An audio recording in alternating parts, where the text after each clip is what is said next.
Bismillahirrahmanirrahim. The reason behind revealing Allah's statement, "Your wives are a tilt for you." Allah said, "Your wives are a tilt for you." Ibn Abbas commented, meaning the place of pregnancy. Allah then said, "So go to your tilt, then when or how you will," meaning wherever you wish from the front or from behind as long as sex take place in one valve as the authentic hadiths have indicated. For instance, Al-Bukhari recorded that Ibn al-Munqadri said that he heard Jabir say that the Jews used to claim that if one has sex with his wife from behind in the vagina, the offspring would become cross-eyed. Then this ayat was revealed. Your wives are a tilt for you, so go to your tilt when or how you will. Muslim and Abu Dawud also reported this hadith. Ibn Abu Khatim said that Muhammad bin al-Munqadir narrated that Jabir bin Abdullah told him that the Jews claim to the Muslims that if one has sex with their wife from behind in the vagina, their offspring will become cross-eyed. Allah revealed afterwards, "Your wives are a tilt for you, so go to your tilt when or how you will." Ibn Juraj, one of the reporters of the Hadith, said that Allah's Messenger said, "From the front or from behind, as long as that occurs in the farj."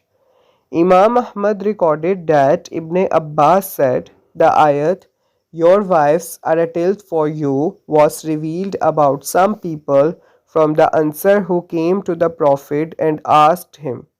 He said to them, 'Have sex with her as you like as long as that occurs in the vagina.'" Imam Ahmad recorded that Abdullah bin Sabit said, "I went to Hafsa binnate Abdurrahman bin Abu Bakr and said, 'I wish to ask you something, but I am shy.' She said, 'Do not be shy, O my nephew.' He said, 'About having sex from behind with women.'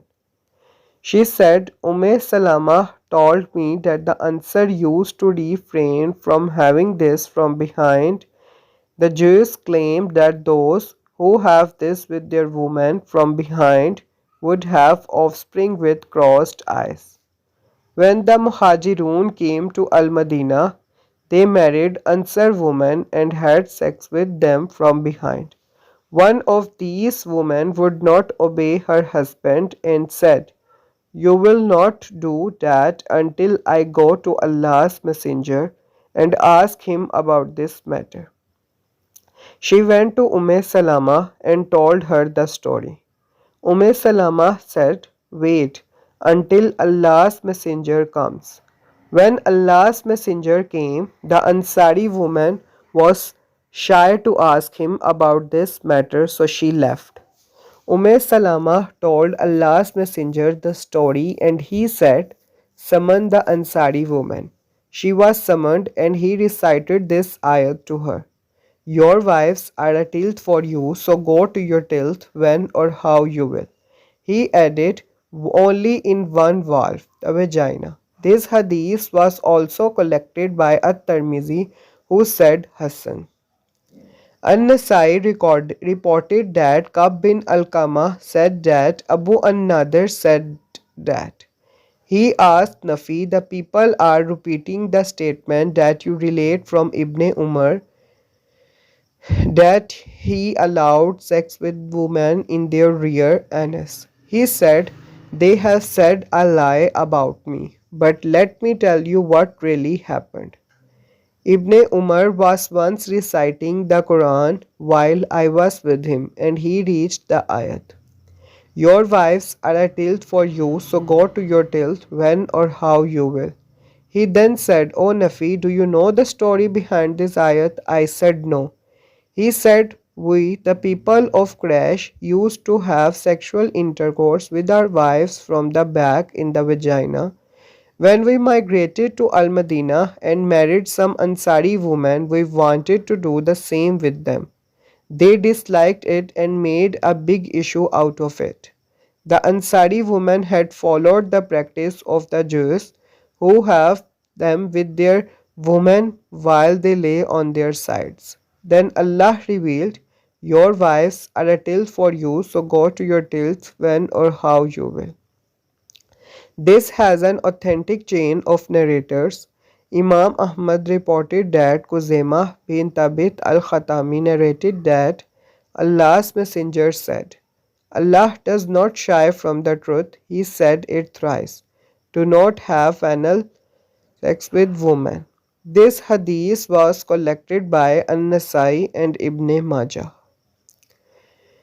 Abu Isa at-Tirmizi and An-Nasai reported that Ibn Abbas narrated that Allah's messenger said, Allah does not look at a man who had anal with another man or a woman. At-Tirmizi said, Hassan Gharib.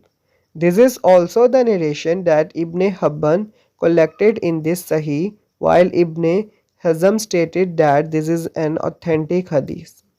In addition, Imam Ahmad reported that Ali bin Talaq said, Allah's messenger forbade anal sex with women, for Allah does not shy away from truth.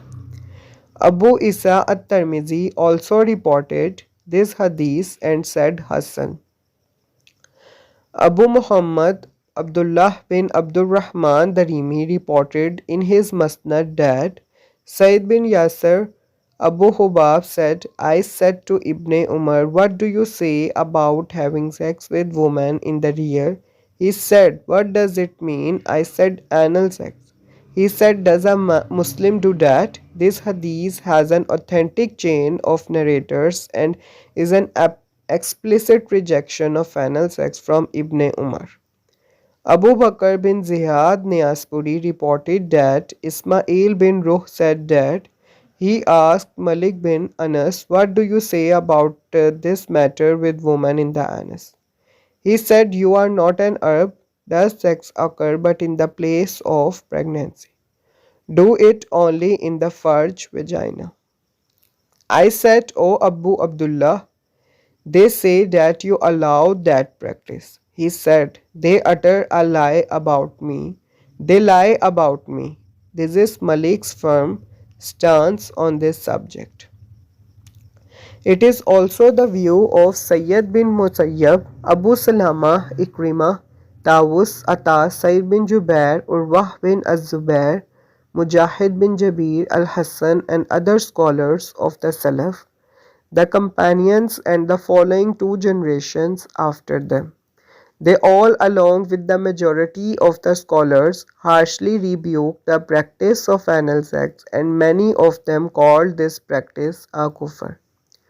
Allah said, and send for your own selves beforehand, meaning by performing the acts of worship while refraining from whatever Allah has prohibited for you. This is why Allah said afterwards, and fear Allah and know that you are to meet Him in the hereafter, meaning He will hold you accountable for all of your deeds, and give good tidings to the believers, O Muhammad, meaning those who obey what Allah has commanded and refrain from what He has prohibited.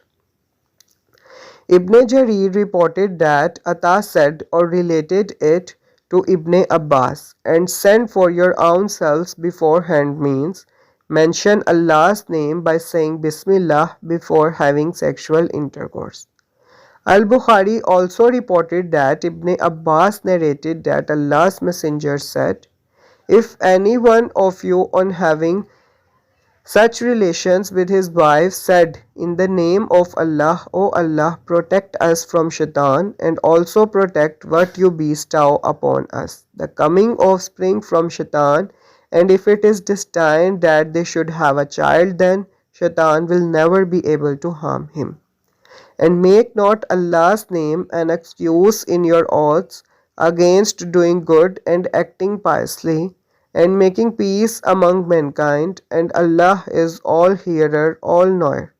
Do not swear much, and if you have sworn against doing something good, then give an expiation for the oath and do good. Allah will not call you to account for that which is unintentional in your oaths, but He will call you to account for that which your hearts have earned. And Allah is oft forgiving, most forbearing. The prohibition of swearing to abandon a good deed. Allah commands, and make not Allah's name an excuse in your oaths against doing good and acting piously and making peace among mankind. And Allah is all hearer, all knower. Do not swear much, and if you have sworn against doing something good, then give an expiation for the oath and do good. Allah commands, you should not implement your vows in Allah's name to refrain from pious acts and severing the relations with the relatives. If you swear to abandon such causes, Allah said in another ayat, and let not those among you who are blessed with graces and wealth swear not to give any sort of help to their kinsmen. Al-Masakin, the poor and those who left their homes for Allah's cause. Let them pardon and forgive. Do you not love that Allah should forgive you? Continuity in a sinful vow is more sinful than breaking it by expiation. Allah's messenger said, by Allah, it is more sinful to Allah that one of you implements his vow regarding swearing the relations with his relatives than breaking his promise and paying the kafara that Allah has required in such cases. This is how Muslim reported this hadith and also Imam Ahmad. Ali bin Abu Talha reported that Ibn Abbas said that what Allah said, and make not Allah's name an excuse in your oaths means, do not vow to refrain from doing good works. If you make such vow then break it, pay the kafara and do the good work. This was also said by Masruq, Ash-Shabi, Ibrahim an-Nakhai, Mujahid, Tawus, Sayyid bin Zubair, Ata, Ikrimah, Hayyan, Ar-Rabi bin Anas, Ad-Dahak, Ata al-Khurasani and As-Sudhi. Supporting this view, which is the majority view, is what is reported in the two Sahihs, that Abu Musa al-Ashari narrated that Allah's messenger said, by Allah, Allah willing, I will not vow to do a thing and then see a better act, but I would do what is better and break my vow. Muslim reported that Abu Huraira said that Allah's messenger said, whoever makes a vow and then finds what is better than his vow should break his vow, pay the kafara and perform the better deed. The logo unintentional vows. Allah said, Allah will not call you to account for that which is unintentional in your oaths. This ayat means Allah does not punish or hold you accountable for the unintentional vows that you make. The vows are unintentional and are just like the habitual statements that the tongue repeats without really intending them. For instance, it is reported in the two Sahihs that Abu Huraira narrated that Allah's messenger said, whoever swore and unintentionally mentioned Al-Lat and Al-Uzza, two idols in his vow, should then say, there is no deity worthy of worship except Allah.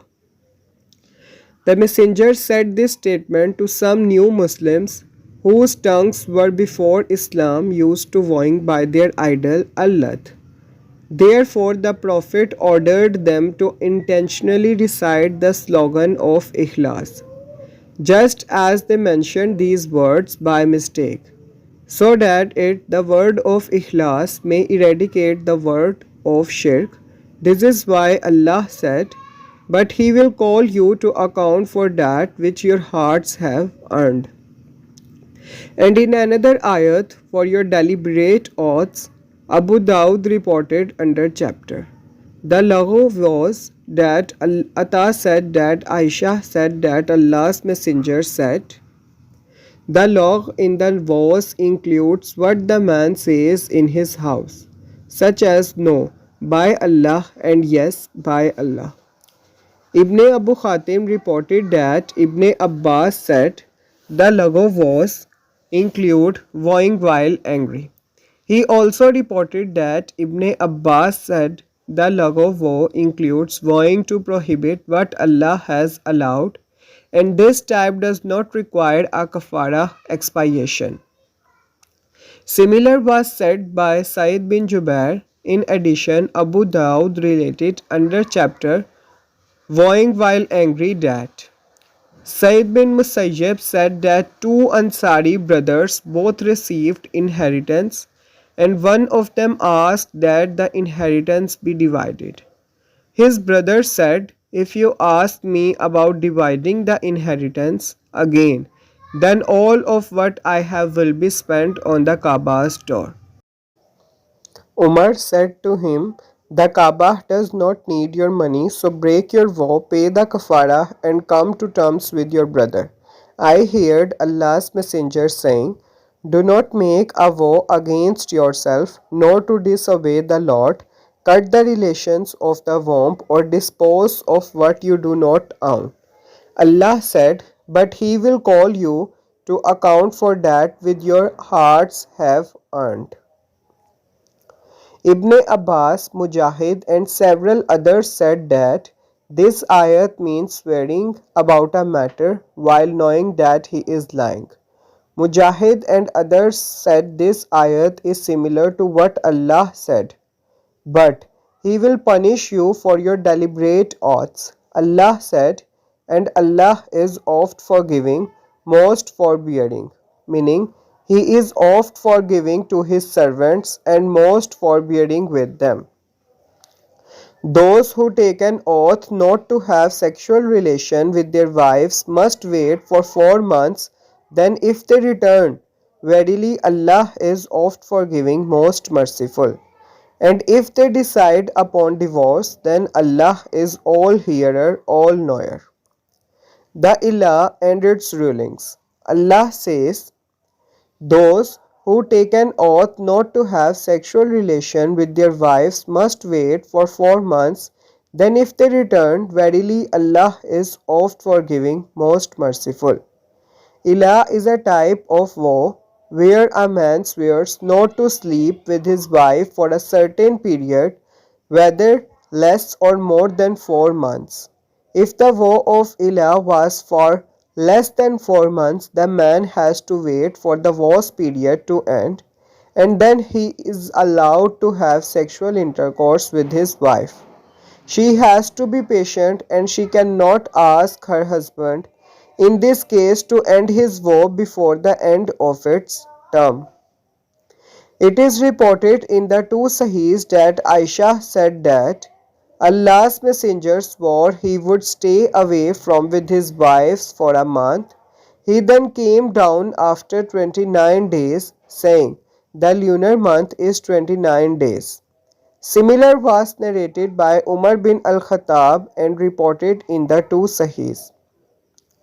If the period of Allah is for more than 4 months, the wife is allowed in this case to ask her husband upon the end of the 4 months to end the Ilah and have sexual interrelations with her. Otherwise, he should divorce her by being forced to do so by the authorities if necessary, so that the wife is not harmed. Allah said, "Those who take an oath not to have sexual relations with their wives," meaning swear not to have sexual relations with the wife. This ayat indicates that the ilah involves the wife and not a slave woman, as the majority of the scholars have agreed. Must wait for 4 months, meaning the husband waits for 4 months from the time of the vow and then ends the ilah if the vow was for 4 or more months and is required to either return to his wife or divorce her. This is why Allah said next, "Then if they return," meaning to a normal relationship having sexual intercourse with the wife. This is the tafsir of Ibn Abbas, Masruq, Ash-Shabi, Shayd bin Jubair and Ibn Jarir. Verily Allah is oft forgiving, most merciful. With any shortcomings that occurred in the rights of the wife because of the woe of ilah. Allah said, and if they decide upon divorce, then Allah is all hearer, all knower. And if they decide upon divorce, indicating that divorce does not occur by merely passing the 4-month mark during the ilah. Malik reported from Nafi that Abdullah bin Umar said, if the man swears to ilah from his wife, then divorce does not occur automatically even after the 4 months have passed. When he stops at the 4 months mark, he should either divorce or return. Al-Bukhari also reported this hadith. Ibn Jarir reported that Suhail bin Abu Saleh said that his father said, I asked 12 companions about the man who does ilah with his wife. They all stated that he does not have to do anything until the 4 months have passed and then has to either retain or divorce her. Ad-Durakutni also reported this from Suhail. It is also reported from Umar, Usman, Ali, Abu ad-Darda, Aisha, Ibn Umar and Ibn Abbas. This is also the opinion of Sayyid bin Musayyab, Umar bin Abdul Aziz, Mujahid, Tawus, Muhammad bin Kab and Al-Qasim. And divorced women shall wait as regards their marriage for 3 menstrual periods, and it is no lawful for them to conceal what Allah has created in their wombs, if they believe in Allah and the last day. And their husbands have the better right to take them back in that period if they wish for reconciliation. And they, women, have rights over their husbands as regards living expenses, similar to those of their husbands over them, as regards obedience and respect to what is reasonable, but men have a degree of responsibility over them, and Allah is Almighty, All Wise.